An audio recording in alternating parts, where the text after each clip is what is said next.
Um, Greetings everyone, thank you for watching this presentation. My name is Pedro Brito.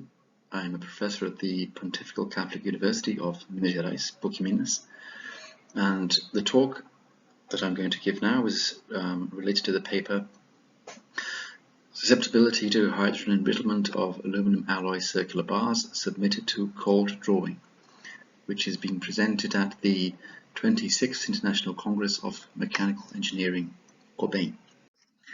A brief introduction. Aluminum alloys are among the most widely used structural materials due to low cost, good corrosion resistance, low density, as well as mechanical strength and ductility. They are lightweight metals which are widely used in many industries, especially the aerospace industries and automotive industries. Aluminum alloys, however, are susceptible to degradation of mechanical properties, which can be caused by the interaction with hydrogen. Hydrogen is present in many situations and can be incorporated into the metal by a series of surface reactions that are commonly found in corrosion processes. One possible reaction is simply that the water molecule combines with a free electron generated on the metal surface and then generates those two products which are shown here. The atomic hydrogen which is produced by these surface reactions can then be absorbed in the metal lattice and trapped in the vicinities of crystal defects such as dislocations and vacancies. Because of their widespread use, products made of aluminum alloys are supplied in numerous conditions, and these involve, for example, cold drawing, extrusion, a series of cold forming processes which introduce into the material the characteristics of strain hardening and also an increased defect density. Based on these premises, the main objective of the present work was to analyze the influence of the cold drawing process on the susceptibility to embrittlement of AA6351 aluminum alloy circular bars.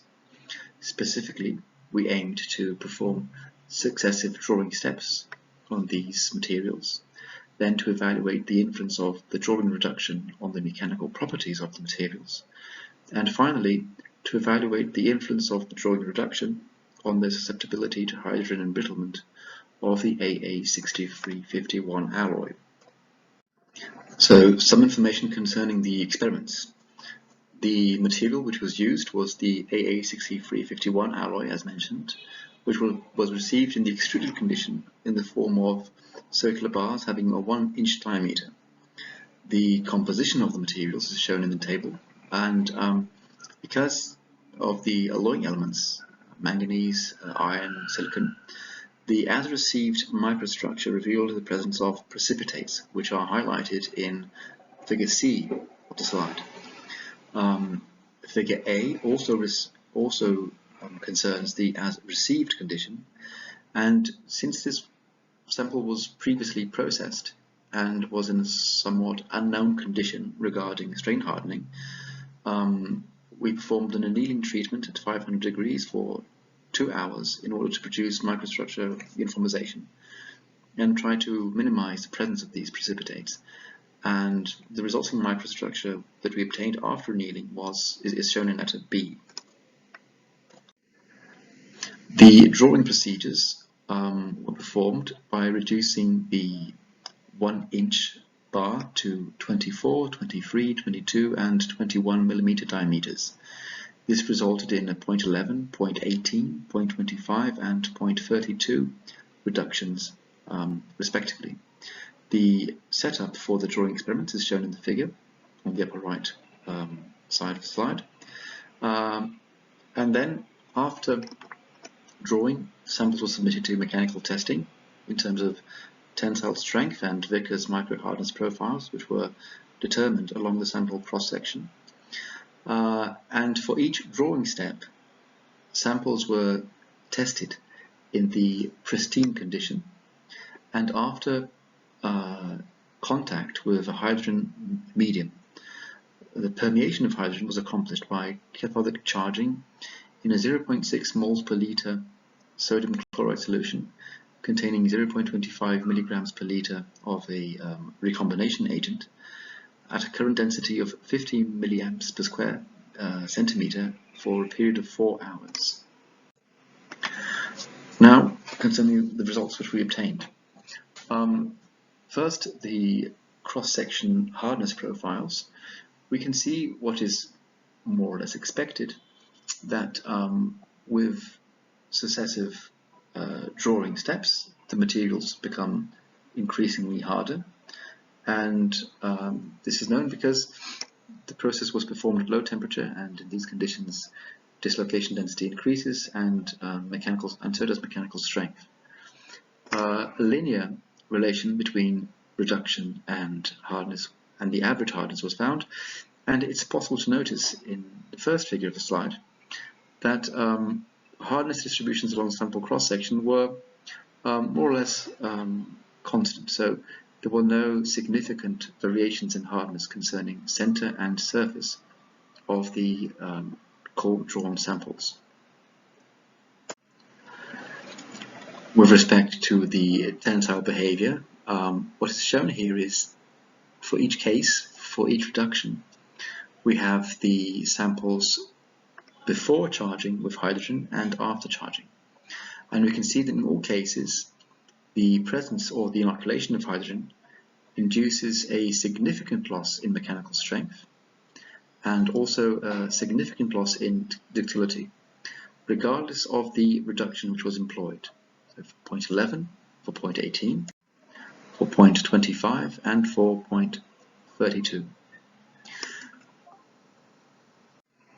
The data from the tensile tests are summarized here, and by comparing the total elongation L of the pristine samples, in this case would be L0, with the elongation of the charged samples, LH, we can determine this hydrogen embrittlement factor or index, and we can see that confirming the trends, or showing the trends actually, that by increasing reduction we have an increase in the effect of hydrogen.